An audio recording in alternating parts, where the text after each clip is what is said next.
எனக்கு ஜாக்டோ ஜியோவின் மீது எனக்கு பெரிய நம்பிக்கை இல்லைண்ணா. அவங்க உண்மையாலுமே அரசு ஊழியரை தான் ரெப்ரசன்ட் பண்ணுறாங்களான்னு எனக்கு தெரியாது. ஏன்னா ஒரு அமைப்பு திமுகவோடு சார்ந்து இருக்கக்கூடிய அமைப்பு இன்னைக்கு திடீர்னு வந்து எங்களுக்கும் திமுகவுக்கும் சண்டைனா இது எப்படி இருக்குன்னா ஓனாயும் ஆடும் சண்டை போட்டுக்கிற மாதிரி இருக்கு. ஜாக்டோ ஜியோவும் திமுகவும் இரட்டை பிறவிகள், ட்வின் பிரதர்ஸ். அவங்க ரெண்டையும் பிரிக்கவே முடியாது. ஒன்னா இருக்கிறவங்க எலெக்ஷனுக்கு பிரச்சாரம் பண்ணுவாங்க. ஜாக்டோ ஜியோ பிரச்சாரம் பண்ணும், திமுகவுக்கு தான் ஓட்டு போடணும், திமுக கேண்டிடேட்டுக்கு ஓட்டு போடணும், எலெக்ஷனுக்கு பிரச்சாரம் பண்ணுவாங்க. அதனால அரசு ஊழியர்கள் பக்கம் நாங்க இருக்கோம், ஜாக்டோ ஜியோ பக்கத்தில் நாங்க இல்ல. அரசு ஊழியர்கள் பக்கத்தில் இருக்கோம். இன்னைக்கு அவங்க போடுற சண்டையெல்லாம் மீடியா ஆப்டிக்ஸ்க்காக போடுறாங்களா, நாளை காலைல சேர்ந்துக்குவாங்களா, இல்ல முதலமைச்சர் ஒரு இரவு மீட்டிங் நடத்தி இல்ல நான் சீரியஸா எடுக்கிறேன்னு ஜாக்டோ ஜியோ அரசு ஊழியர்களை சமாதானப்படுத்துறதுக்காக ஒரு நேம் சேக் ஸ்ட்ரைக் இல்லப்பா 10 மணிக்கு நாங்க பண்ணுவோம் மாவட்ட. அதனால எனக்கு அது நம்பிக்கை இல்லை. அரசு ஊழியர்கள் மீது நம்பிக்கை இருக்கிறது. அவங்க என்ன செய்யணும்னு நினைக்கிறாங்களோ அவர்களுக்கு ஆதரவாக பாரதிய ஜனதா கட்சி இருக்கும். பட் ஜாக்டோ ஜியோ அமைப்பு இதற்கு முன்பு ஒருதலை பட்சமாக திமுகவுக்கு சார்ந்து நடந்திருக்கிறதுனால அவர்களுடைய எண்ணம் இதுல உண்மையான எண்ணமா எனக்கு தெரியாது.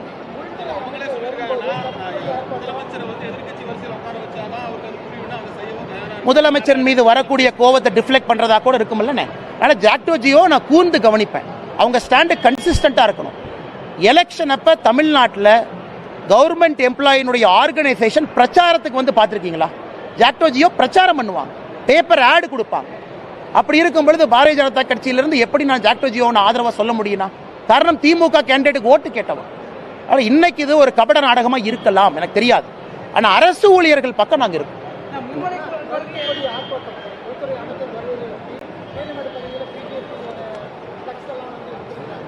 ஆனால் நான் தான் லாஸ்ட் டைமே சொன்னேன், சகோதரி இருக்காங்க தப்பாக நினச்சிக்குவாங்க. இந்த கருப்பு பனியன்லாம் வாங்கி தர்றேன், கருப்பு சட்டையெல்லாம் வாங்கி தரேன், கருப்பு கொடியெல்லாம் வாங்கி தரேன். ஏன்னா போலீஸ் கொஞ்சம் வேலை கொடுக்கணும், எல்லாத்தையும் வந்து பண்ண சொல்லுங்கண்ணே. லாஸ்ட் டைம் காங்கிரஸினுடைய தமிழக தலைவர் கருப்பு கொடி ஆர்ப்பாட்டம் பண்ணும்போது 50 பேர் வந்தாங்கண்ணே. ஒரு போலீஸ்காரரே சொன்னார், அண்ணே 2-3 வண்டி கொண்டு போனோம், ஒரு வண்டி கூட ஃபுல் ஆகலை. அதனால் அந்த கருப்பு கொடி ஆர்ப்பாட்டம் யார் யாருக்கு பேர் வேணுமோ மீடியாவில் ஒரு பெட்டி செய்தியாக வரணும். இது எப்படின்னா இந்த வடிவேலு பட காமெடி, டே நான் மாத்திரம் வீட்டுக்குள்ள வந்துட்டுனா அடிச்சிடும், வீட்டுக்குள்ள யாருமே இருக்க மாட்டாங்க. அமித்ஷாஜி போபால்ல இருக்கார், இப்போ வந்துகிட்டு இருக்காரு தமிழ்நாட்டுக்கு. டே நான் மட்டும் வந்தனா செஞ்சிருவேன்னு இந்த வடிவேல் காமெடி மாதிரி இந்த தமிழ்நாட்டில் கருப்பு கொடி ஆர்ப்பாட்டம் ஒரு காமெடி கேங்கு அப்பப்போ கிளம்புறாங்க. அவர்களுக்கு வாழ்த்துக்களை தெரிவிச்சுக்கிறேன். ஏன்னா அதனால் 2 கருப்பு கொடி விற்கிறவங்க சந்தோஷமா இருக்கட்டும், ஒரு 4 கொடி விற்கட்டும்.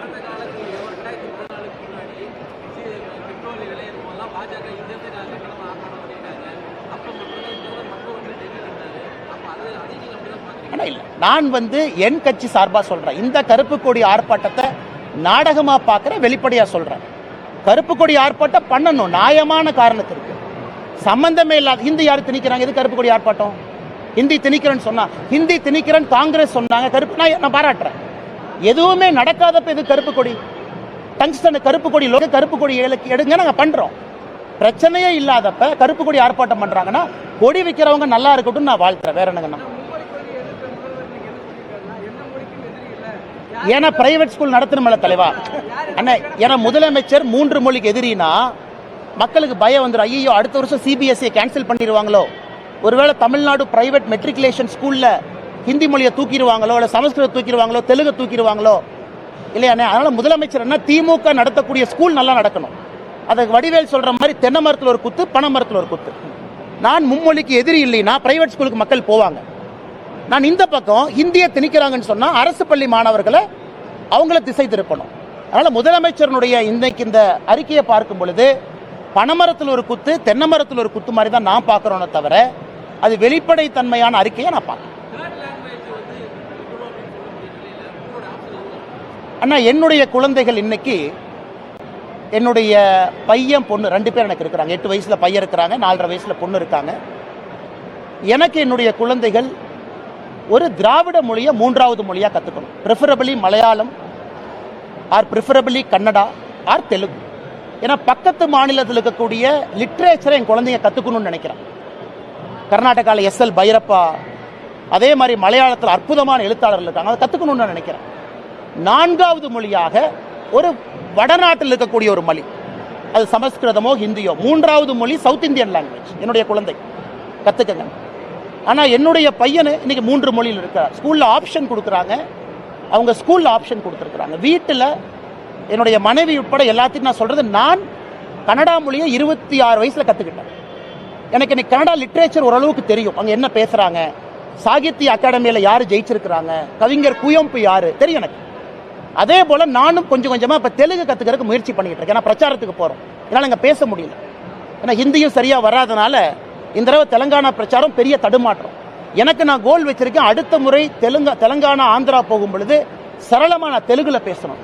ஏன்னா என்னை இம்ப்ரூவ் பண்ணிக்கணும்னு நினைக்கிறேன். எல்லா இந்தியர்களையும் பிரதர்ஸாக பார்க்குறேன். ஒரு மொழி கற்றுக்கிறனால ஏன்னா நான் தெலுங்கானாவில் போய் பேசும்போது என்னை தமிழனா பார்க்குறாங்க, அது எனக்கு பெருமை. நான் கர்நாடகாவில் பேசும்போது என்னை தமிழனா பார்க்குறாங்க, கேரளா போகும்போது தமிழனா பேசுகிறாங்க. ஒரு மொழி கற்றுக்கிறனால என்னுடைய தாய்மொழி குறைந்து விடும்னு யார் சொன்னாலும் நான் ஏற்றுக்க மாட்டேன். என்னுடைய தாய் சிறப்பானவள் நான் சொல்கிறத விட என்னுடைய உறவினர்கள் சொல்லணும் என் தாய் சிறப்பானவர். தமிழ் மொழி சிறப்பானதுன்னு நாம சொல்கிறத விட தமிழ் மொழியை கற்றுக்கிட்டு யூபியில் ஒரு குழந்தை சொல்லணும், ஓ இதான் திருக்குறளா, இதான் கம்பராமாயணமா, எவ்வளோ அற்புதம். அந்த குழந்தை சொல்லும் பொழுதுதான் என்னுடைய தாய்மொழி சிறப்பு பெறுது. அதையே முதலமைச்சர் புரிஞ்சுக்கலன்னு நினைக்கிறேன். பாதகம் செய்பவரை கண்டால் நாம் பயம் கொள்ளலாகாது பாப்பா, மோதி மிதித்து விடு பாப்பா, அவர் முகத்தில் உமிழ்ந்து விடு பாப்பா. அண்மை செய்திகளை உடனுக்குடன் தெரிந்து கொள்ள இணைந்திருங்கள் எம் நாடு தொலைக்காட்சியுடன்.